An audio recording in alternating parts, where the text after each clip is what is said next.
Hello जी, स्वागत है आप सभी का मनुश्री ब्लॉग्स पर। आप सभी कैसे हैं? सभी स्वस्थ होंगे ना? हम आशा ही नहीं उम्मीद करते हैं कि आप सभी स्वस्थ होंगे। यह वीडियो देखने के लिए आपको थोड़ा सा समय निकाल लेना चाहिए और प्लीज़ इस वीडियो को फुल वॉच कीजिएगा, पूरा देखिएगा।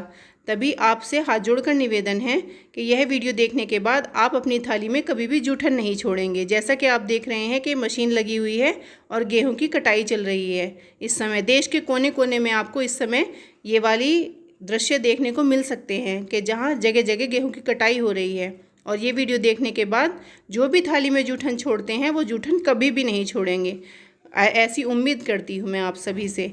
अब मैं आपसे कहना चाहती हूँ, बहुत थोड़ी सी बात कहना चाहती हूँ, बहुत ही कम शब्दों में आपको समझाना चाहती हूँ कि जो हम जूठन छोड़ देते हैं उसके पीछे कितनी मेहनत लगती है। आपको बहुत कम शब्दों में मैं आपसे कहना चाहती हूँ, हाथ जोड़कर विनती करना चाहती हूँ कि ध्यान से सुनिएगा और दूसरों को भी यह वीडियो ज़रूर शेयर कीजिएगा।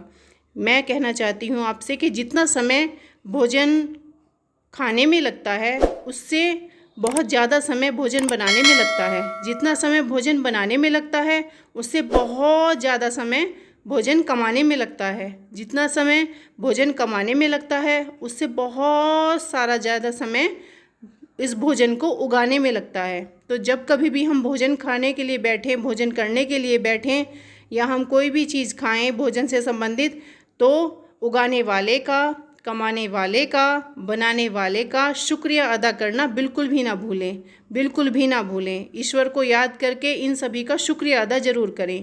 और जिनके भी आदत हो कि हम थाली में भोजन छोड़ देते हैं, जो भी हम ज़्यादा परोस लेते हैं और फिर उसे छोड़ देते हैं, होटल में जाते हैं, महंगे महंगे होटलों में जाते हैं, ऑर्डर ज़्यादा करते हैं, खाना छोड़ देते हैं, या फिर हम शादी ब्याह में जाते हैं, किसी भी समारोह में सम्मिलित होते हैं, वहाँ पर अपनी थाली में बहुत सारा भोजन ले लेते हैं और हम उसे थाली में छोड़ देते हैं, गवा देते हैं। तो ऐसा बिल्कुल भी ना करें। आप सभी से हाथ जोड़कर निवेदन है, ऐसा बिल्कुल भी ना करें। इसके पीछे कितनी मेहनत लगती है ये आप खुद देख सकते हैं।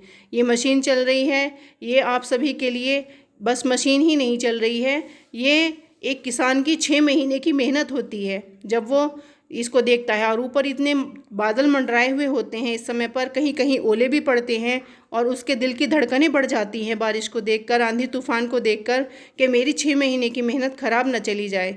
किसी के घर में शादी ब्याह होता है तब भी उसके लिए महीनों से, सालों से तैयारियां चल रही होती हैं शादी ब्याह की, और वो तरह तरह के पकवान बनवाए जाते हैं और हम भोजन लेते हैं थाली में और छोड़ देते हैं, ऐसे ही गवा देते हैं।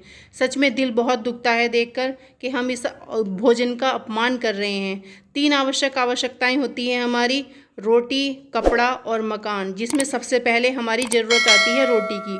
हम रोटी के बिना नहीं रह सकते। एक समय भोजन कर लेते हैं, एक समय रोटी खा लेते हैं, तो दूसरे समय हमें रोटी खानी ही खानी है, तीसरे समय हमें रोटी खानी ही खानी है, दूसरे दिन हमें रोटी खानी ही खानी है।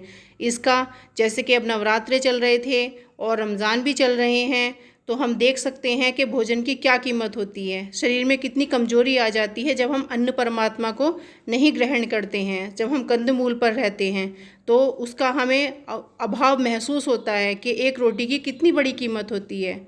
देखिए, 2 शब्दों में यही कहूँगी कि बच्चों को भोजन परोसते समय बचपन से यही आदत डालें कि वो भोजन बिल्कुल भी ना छोड़ें। उनमें ये संस्कार डालें कि ये बहुत मेहनत से उगाया जाता है, मेहनत से बनाया जाता है, मेहनत से कमाया जाता है, तो इसे बिल्कुल भी वेस्ट ना करें।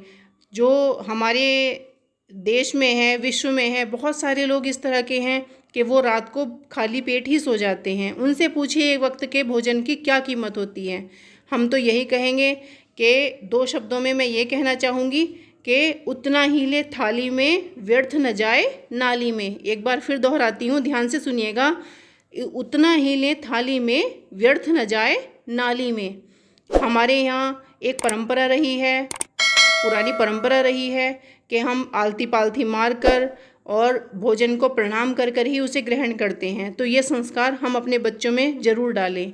जब कभी भी बच्चों को भोजन परोसें, बड़ों को भोजन परोसें, अगर बचपन में आदत नहीं डली है तो हम एक दूसरे को टोक दें उस चीज़ के लिए। जब वो वेस्ट करें भोजन को, बार बार ले, थोड़ा थोड़ा ले, ये हम हमेशा आदत डालें, बच्चों में भी डालें कि थोड़ा थोड़ा लीजिए, बार बार लीजिए, भरपेट कीजिए।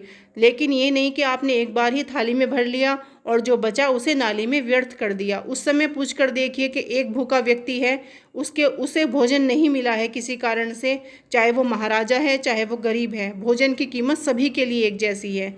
जब वो नहीं होता है तो हमें उसकी वैल्यू समझ में आती है। और ये बार बार खाने की चीज़ है, एक बार ही भरपेट करके कोई नहीं खा सकता इसको, एक बार में नहीं कमाया जा सकता। 6 महीने में फसल उगाई जाती है, कितनी मेहनत लगती है इसके पीछे, ये वही जान सकता है जो इसमें मेहनत कर रहा है। इसके पीछे बहुत सारे खर्च इस तरह के जुड़ जाते हैं, पानी है, इसमें जो डालने वाला खाद है, इसके पीछे जो नड़ाई गुड़ाई है, और किसान की नज़र लगी रहती है कि कब मेरी फसल पकेगी और मेरे जो आवश्यक खर्चे हैं वो इनको बेचकर मैं पूरे करूँगा। चाहे वो कितना भी धनवान है, वो राजा है, वो रंक है, भोजन की आवश्यकता सभी को है। गेहूं की, चावल की, भोजन की, अन्न की आवश्यकता सभी को है।